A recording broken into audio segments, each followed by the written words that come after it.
Hello everyone, শুভ সকাল। আমি সুমি চলে এসেছি আবারও একটি নতুন ব্লগ নিয়ে। তোমরা কেমন আছো? আশা করি সবাই ভালো আছো। আমি কিন্তু বেশ ব্যস্ত আছি, সেটা তো দেখতেই পাচ্ছ। আজকে সকালটা একটু মেঘলা মেঘলা, মনে হচ্ছে যে কোনো মুহূর্তেই বৃষ্টি নামবে। আমাদের বাবুকে আজকে স্কুলে পাঠিয়ে দিয়েছি, ছাতা দিয়েই পাঠিয়েছি। জানি না বৃষ্টি যদি পড়ে যায় তাহলে একটু ঝামেলাতেই পড়বে ও। যাই হোক, ওকে স্কুলে পাঠিয়ে আমি এখন রাশির কাজগুলো একটু টুকটাক করে সেরে ফেলছি। বাসি কাজগুলো সকাল সকাল সেরে ফেললে দেখবে দিনটা শুরু হয় খুব আরামেই।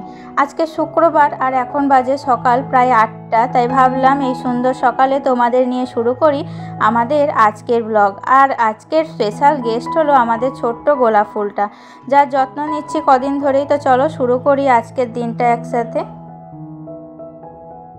প্রতিদিন এই রান্নার চিন্তা, কি করব একেবারে মাথা খারাপ অবস্থা। একঘেয়ে তো হয়েই গেছে। আগের দিন যদি একটু ভেবে না রাখি যে পরের দিন কি রান্না করব, কিছু জোগাড় করে না রাখি, তাহলে সকালে উঠে একদম হিমশিম খেতে হয়। আর এখন তো তার ওপর যোগ হয়েছে এই টানা বৃষ্টি। বাজারে ঠিকঠাক সবজি কিছুই মিলছে না, মাছও আসছে না। আর যারা বিক্রি করতে আসে তারাও আসতে পারছে না বৃষ্টির জন্য। আর আমাদের বাড়ির লোক, মানে তোমাদের দাদাভাই বা অন্য কেউ, তারা আবার বাজার আনতে যেতে একদমই পারছে না। তো এই ভিজে ভিজে রাস্তায় যেতেই চায় না কেউ। রাস্তায় যা কাদা, প্রচুর পরিমাণে জল জমে থাকছে যে বাড়ি থেকে বেরোতেই একদম ইচ্ছেও করে না।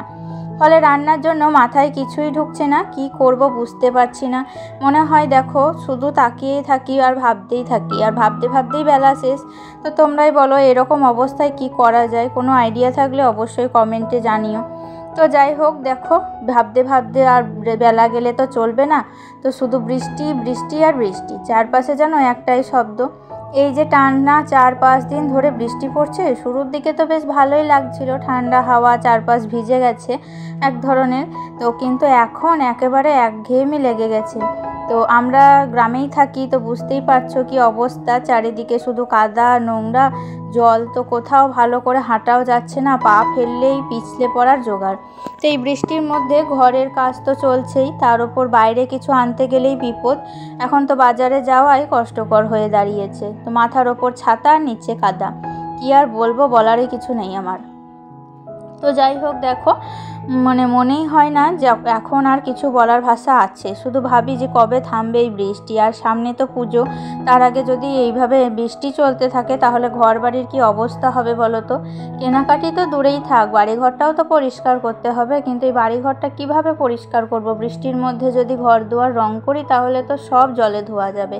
মানে মা যে কিভাবে বাড়িতে আসছেন আমি কিছুই ভেবে পাচ্ছি না। মায়ের মনে যে কী ইচ্ছা মাই জানেন শুধু।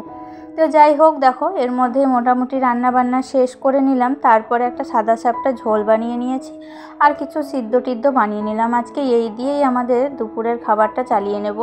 আর তারপরেই চলে এলাম বিছানাতে গোছাতে। তো এই বর্ষার মধ্যে বিছানার অবস্থাটাও যে কেমন হয়ে গেছে। এই যে বেড কভারটা অনেক দিন ধরে পাতা, বারবার ভাবছি যে উঠিয়ে কেচে দেবো, কিন্তু ওই তো রোদ নেই। তো রোদ না থাকলে চাদর কাচলেও শুকাবে না, আর ভেজা ভেজা থাকলে তো আর বাজে গন্ধ হবে, তো বিছানাটাও নষ্ট হয়ে যাবে। তাই এক প্রকার ভয়েই কিছু করতে পারছি না, না কাচতে পারছি না বিছানা ঠিকঠাক রাখতে পারছি। বর্ষাকালে এই সব ছোট ছোট ঝামেলাগুলো এক এক সময় মাথার উপর উঠে যায়। তাও কি করব বলো, যতটুকু পারি ততটুকু সামলে নিচ্ছি। আর এই দেখো বিছানার বেড কভারটা একটু ভালো করে গুছিয়ে নিলাম, বালিশগুলো পরিপাটি করে সাজিয়ে রাখলাম।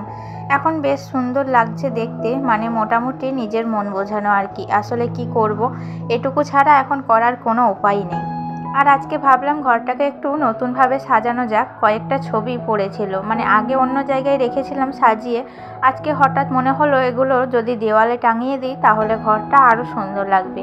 তো দেখো ছবিগুলো আমি দেওয়ালে টাঙিয়ে দিয়েছি, আর বেশ মিষ্টি লাগছে দেখতে। দেওয়ালটা এখন অনেক বেশি জীবন্ত লাগছে, আর ঘরেও এক ধরনের শান্তি শান্তি ভাব চলে এসেছে। মনে হচ্ছে নতুন একটা প্রাণ ফিরে এসছে। নতুন একটা ডেকোরেশন দিলে দেখবে ঘরগুলো কিন্তু আলাদা রকমভাবেই একটি ফিল হয়। আর খুব সুন্দরভাবে আমি একটু সাজানোর চেষ্টা করছি। তার জন্য আমাকে কয়েকটা জিনিসও কেনাকাটি করতে হবে, দেখা যাক কবে করতে পারি। পুজোর আগে ভাবছি ঘরটাকে একটু সুন্দর করে সাজিয়ে তুলবো। আসলে নিজের রুমটা যদি ভালো করে সাজিয়ে তুলতে পারি, একে একে গোটা বাড়িটা, গোটা সংসারটা আমি সুন্দর করে সাজিয়ে তোলার চেষ্টা করছি। তো দেখো এখন কিন্তু বেডরুমটা মোটামুটি একেবারে গোছানো লাগছে, পরিষ্কার পরিচ্ছন্ন, আর দেখতে বেশ সুন্দরও লাগছে। তো একবার মন ভালো করে দেয় এমন একটা পরিবেশ। তারপরেই আমি একটু আগে স্নানটাও সেরে নেব, কারণ কি বলতো, আসলে অনেক দিন ধরে চুলটাও ভেজা ভেজা হয়ে থাকছিল, তাই চুলটাতেও কেমন একটা গন্ধ ছাড়ছিল, আর শুকাতে চাইছে না, যেহেতু বৃষ্টির মধ্যে কাজ করতে গিয়ে ভিজে যাচ্ছে, ভেজা চুলই রেখে দিচ্ছি। তাই আজকে ভাবলাম আর না, ভালো করে একবার চুল ধুয়ে স্নান করে নেব, আর শ্যাম্পু করে নিয়েছি। তো স্নান শেষে শাড়ি পরে ফেললাম একবারেই, কারণ বিকেলে টিউশন আছে, তো বারবার জামা কাপড় পাল্টানো যেন ঝামেলা হয়ে যায়, আর তার চেয়ে একবারে শাড়ি পরে নেওয়াই ভালো। আর এখন তো জামা কাপড় ভালো করে শুকাচ্ছেই না এই বৃষ্টির জন্য। সারাদিন মেঘে ঢাকা আকাশ, কখন যে আবার বৃষ্টি নামবে তার ঠিক নেই।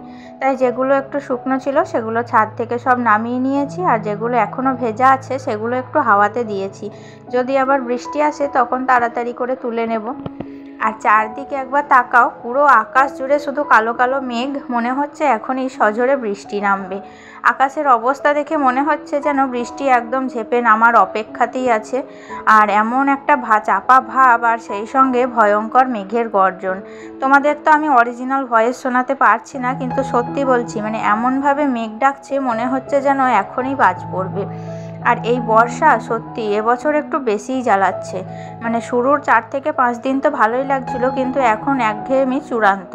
বৃষ্টি যদি হয়ও, মানে মাঝে মাঝে হওয়া উচিত, কিন্তু এইভাবে টানা হলে মনটা খারাপ হয়ে যায়। আমার তো একদমই বিরক্ত লাগছে এখন, আর বিভিন্ন রকম কাজেও কিন্তু বাধা আসে।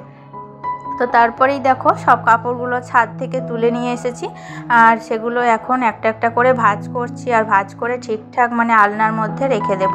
আসলে কি বলো, কাপড় গোছানোটা আমার একদমই ভালো লাগে না, এত সময় ধরে কাজ করতে হয়, আর অনেকটা ধৈর্যের কাজ এটা। তবু কি করব বলো, করতে তো হবেই। আর এখন তো কাপড়গুলো ঠিকমতো শুকায়ও না, অনেকগুলো এখনও একটু একটু ভেজা ভেজা ভাব। কিন্তু কি বলবো, মানে মেলারও জায়গা নাই, এত কম, তো এতগুলো জামা কাপড় হয়ে গেছে যে সব দিকেই শুধু কাপড় ছড়ানো, মানে যতটুকু পারছি সময় করে একটু একটু করে গুছিয়ে নিচ্ছি।